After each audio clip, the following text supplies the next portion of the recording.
कृषि बिल के खिलाफ एवं केंद्र सरकार की तानाशाही के खिलाफ काजोड़ा एरिया के परासकोल कोलियरी रेल लाइन के पास सीएमएस की ओर से एक प्रतिवाद सभा का आयोजन किया गया।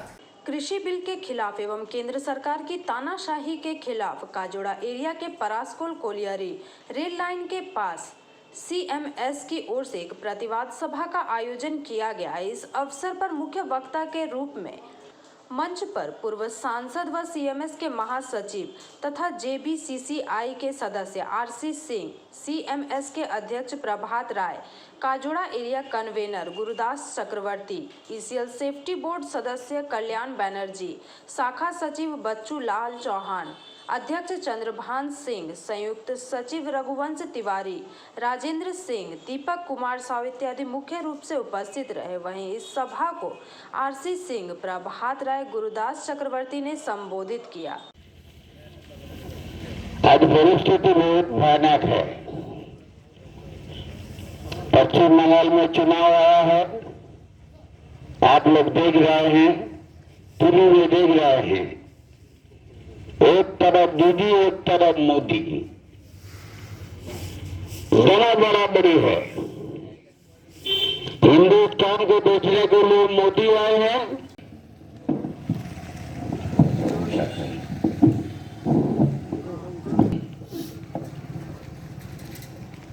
इस नए वर्ष में आज सभी साथियों को मेरा क्रांतिकारी लाल सलाम।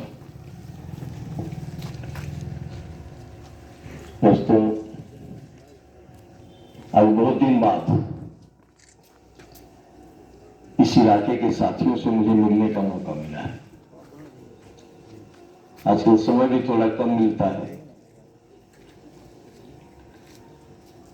और ये जो इलाका है, आज एआईटीसी का जो संगठन है कोलेरी मजदूर सभा,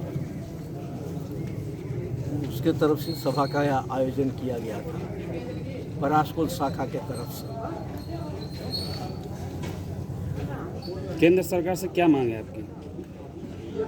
पहली बात है कि बड़ी लड़ाई के बाद, बहुत संघर्ष के बाद हमारे सैकड़ों साथी यहाँ पर शहीद हुए, मारे गए थे। एक ही डिमांड था, कोयला खदान का राष्ट्रीयकरण करना होगा। उस समय आम लोग राष्ट्रीयकरण क्या होता है जानते नहीं थे। उस समय तमाम मजदूर प्राय अनपढ़ थे, लेकिन वो भी कहते थे राष्ट्रीयकरण करना होगा। अगर कोई पूछता था कि राष्ट्रीयकरण क्या है तो बोलता था नहीं जानते, बाबू बोल दिए। लेकिन जब लड़ाई चरम पर पहुंची तो इंदिरा गवर्नमेंट को कोयला खदान का राष्ट्रीयकरण करना पड़ा।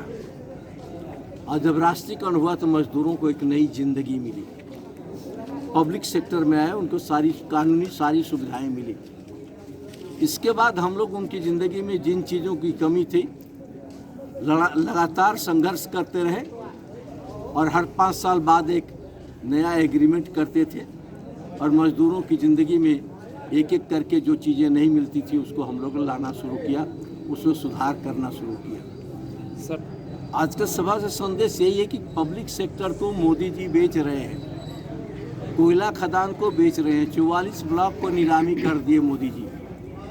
कोयला मजदूरों के लिए जो कानून था, उस कानून को 44 कानून को 4 कानून में बदल दिया। मजदूरों का अधिकार को संकुचित कर दिया, छीन लिया। मजदूर जो बीमार होने पर अपने बेटा की नौकरी देते थे, माँ अपने बेटा की नौकरी दे पाती थी, और डिफरेंट तरीके से मजदूरों की जो रोज़गार मिलते थे उसको मोदी जी खा गए और पब्लिक सेक्टर को बेच दिया। एक एक करके बेच रहा है। और जो पब्लिक सेक्टर बचा है, यहाँ का व्यवस्थापक वो भी मिला हुआ है उनसे, बड़े लोगों से, और मिल करके हमारी खदानों को बर्बाद कर रहा है।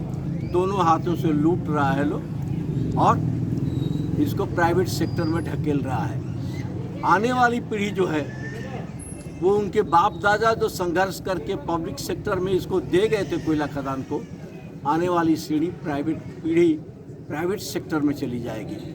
इसलिए डिमांड यही है कि पब्लिक सेक्टर को बचाओ, कोयला खदान को बचाओ और देश की संपत्ति को देश के हाथ में रहने दो। ये अडानी, अंबानी और टाटा बिरला के हाथ में मत जाने दो, ठेकेदारों के हाथ में मत जाने दो। जिस काम के लिए मजदूर यहाँ पर एक दिन हाजिरी करा करके 1,500 रुपया तनख्वाह लाता है और उस 1,500 में 5 गो मजदूर काम करते हैं यहाँ पर ठेकेदारी के अंडर, और 1,500 पा करके भी उसका पीएफ होता है, ग्रेच्युटी होता है, पेंशन होता है, और 300 रुपया में काम करके उसका पीएफ, ग्रेच्युटी, पेंशन नहीं बनता है। वही मजदूर का बेटा जो उससे ज़्यादा उसको काम करना पड़ता है, उससे बचाने के लिए हम लोग लड़ाई करना चाहते हैं और उससे बचाएंगे। AITUC बचाएगी, AITUC लड़ेगी, सबको साथ लेकर लड़ेंगे। अगर कोई साथ नहीं आएगा तो भी लड़ेंगे, क्योंकि लड़ना ही हमारा धर्म है, यही हमारा संघर्ष है, हमारी आइडियोलॉजी है। अंडाल से कैमरामैन मंथन पासवान के साथ रामानंद पासवान की रिपोर्ट, PV न्यूज़।